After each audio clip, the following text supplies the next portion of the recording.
Você certa noite já olhou para as estrelas, para o espaço, uma noite escura onde você não tivesse muita luz de cidade e você conseguiu ver as estrelas, aquela imensidão maravilhosa, e ficou pensando sobre como você é pequeno. Será que você vale alguma coisa? Já pensou, já sentiu, já teve essa sensação da grandiosidade da criação, a grandiosidade do universo e ao mesmo tempo da sua, como você é pequeno, a sua insignificância? A neurociência nos explica que se você pensa muito tempo em sua inutilidade, se você fica repetindo padrões de medo, sentimento de medo, de inutilidade, de fracasso, de desesperança, que o seu cérebro acaba acolhendo essa história. Uma história que é repetida várias vezes, o cérebro acaba repetindo esse padrão, ele vai formando um padrão em torno disso. Mas se você pensar em seu propósito de vida, pensar em esperança, em iniciativa, em resiliência, em amar, já o seu cérebro começa a se formatar, a reproduzir um padrão, a formar e estabelecer um padrão de pensamento, de atitudes, de escolhas em torno dessa atitude, dessa mentalidade. Note bem que um espelho pode estar sujo, caído no chão, ele pode estar todo empoeirado, mas se você limpar o espelho, arrumar ele, posicionar ele diante de uma montanha, ele vai refletir aquela montanha nele. Ele não vai deixar de ser um espelho, mas ele vai estar refletindo algo que é grandioso. Ele não vai ter o poder da montanha, a grandiosidade da montanha, mas vai refletir belamente aquela paisagem, aquela montanha. Assim também é a nossa vida. E o Salmo de número 8, depois você lê com calma, Salmo de número 8, foi um salmo que o rei Davi escreveu quando ele contemplava a imensidão do universo, olhando os céus. Ele diz assim: Senhor, Senhor nosso, quão admirável em toda a terra é o teu nome.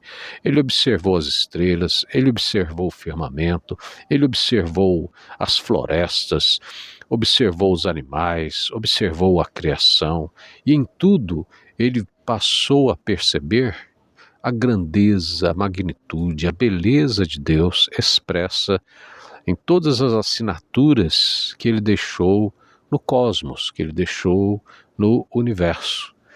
Só que Davi, ao ver isso, ele vê a grandeza de Deus.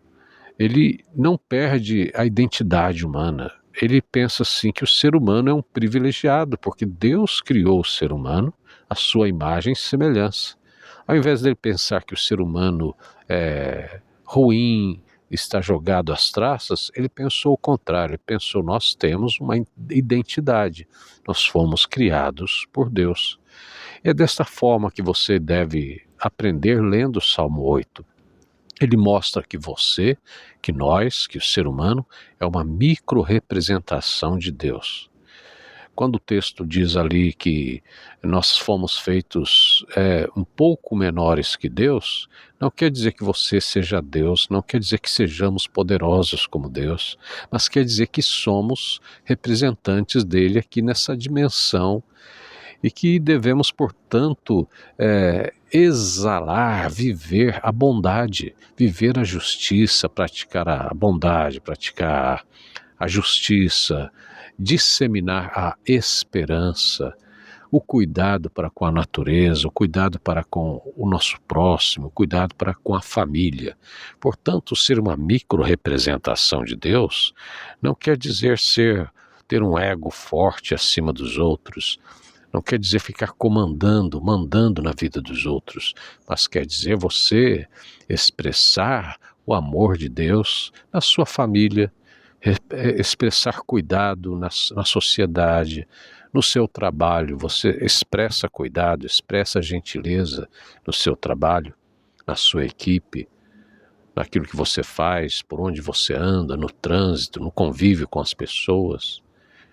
na natureza, ou você é daquelas pessoas que come bala, chupa uma bala, joga o plástico no chão, joga o copo descartável no chão, suja a natureza, estraga tudo, não preserva os animais e a natureza. Ou você faz o contrário, você cuida da natureza, cuida das pessoas, dá atenção às pessoas. Ao invés de ficar se menosprezando e tendo medo da vida, procure fazer como o salmista Davi, como eu estou fazendo aqui também. Gosto muito de andar no meio da natureza, porque através dela eu oxigeno meus pulmões, eu medito, eu oro, eu busco a presença de Deus. Sempre quando posso, estou caminhando. E aproveito aqui para fazer essa reflexão e transmitir isso para você, porque isso me preenche, é terapêutico. Você tirar um tempinho para caminhar em um parque, em uma mata, claro, com as devidas medidas de segurança, porque nós estamos em um país que ainda precisa reciclar a forma como lida com a segurança, como lida com as pessoas. Porque o ser humano precisa recuperar em si a sua identidade de ser um micro-representante de Deus.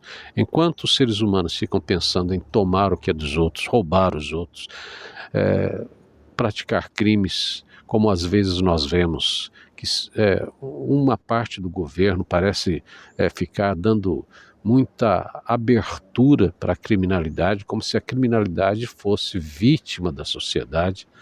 Mas não é assim que devemos enxergar o ser humano e as ações do ser humano. O ser humano tem que ter responsabilidade. Se nós somos micro-representantes do Altíssimo, nós temos que agir com criatividade, nós temos que agir com bondade, nós temos que agir com justiça. Isso é a identidade de ser uma micro-representação da fonte do universo. O resto é distorção. Nós sabemos que a humanidade se distorceu já lá na pré-história, que o ser humano teve escolha, fez uma escolha que o afastou da conexão que ele tinha com aquele que é a fonte do universo. O ser humano quebrou essa conexão. Mas isso não quer dizer que ele não pode ser restaurado. É por isso que Jesus veio aqui à nossa dimensão, e é por isso que Jesus fez um sacrifício catalisador, que ele levou sobre ele mesmo nossos infortúnios, nossos desvios. Jesus fez isso para começar a neutralizar a autodestruição da humanidade. E Jesus fez isso também para restaurar os seres humanos. Então, quando você crê em Jesus, quando você começa a colocar a sua perspectiva, o seu coração, a sua mente em Deus, como Davi fez, você começa, ao invés de ver como seus problemas são grandes, como você é vítima dos outros, você, ao invés de ver dessa perspectiva, você começa a ver que a sua identidade é restaurada e recuperada em Jesus Cristo. Jesus restaura você como aquele que encontra uma moeda caída, suja, ele desenterra a moeda, limpa a moeda, aquela moeda tem o valor dela, mesmo que ela estivesse amassada, suja e arranhada, ela é limpa e colocada no seu devido lugar. É isso que Jesus faz, ele reposiciona o espelho da nossa existência para nós refletirmos corretamente a presença de Deus aqui na sociedade, no dia a dia, na nossa vida. Então, ao invés de ficar se culpando, ao invés de ficar com medo de viver, ao invés de ficar com desesperança, volte sua mente para a presença de Deus e entenda que você é criado por Ele, você é Jesus deu a vida dele para resgatar você, para a sua identidade ser ligada, ser religada à presença do Criador do Universo.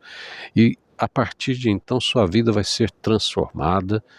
Não é os problemas não acabam, não mudam de repente, mas você vai passar a ver de uma outra forma a situação ao seu redor. Isso vai te dar mais esperança, você vai assumir uma responsabilidade de filha de Deus, de filho de Deus, de alguém que expressa a presença dele aonde você andar, com quem você estiver.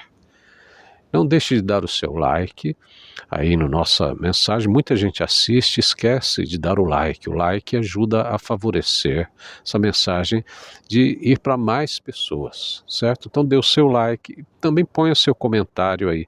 Eu quero ser uma micro-representação da grandeza de Deus. Eu quero expressar a presença de Deus.